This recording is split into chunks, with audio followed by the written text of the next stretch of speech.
পুড়ে গেছেন?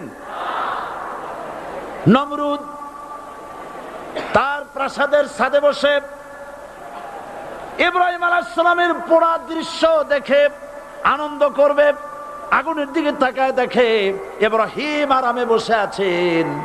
পোড়া তো দূরের কথা, জামাও পড়ে নাই।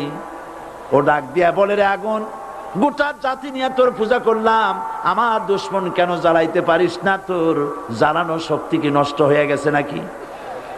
আগুনের ভিতর থেকে আওয়াজ বেরিয়ে এলো, নমরুদ, আমার ভিতরে দাহ্য শক্তি, জ্বালানো শক্তি আছে কি নাই যদি প্রমাণ করতে চাও, টেস্ট করতে চাও, তুই নিজে আয়, তোরে সুদ্ধা তাম দুনিয়া জ্বালাই দিতে পারি, ইব্রাহিমের এক গাছা পশম জ্বালাইতে পারি না।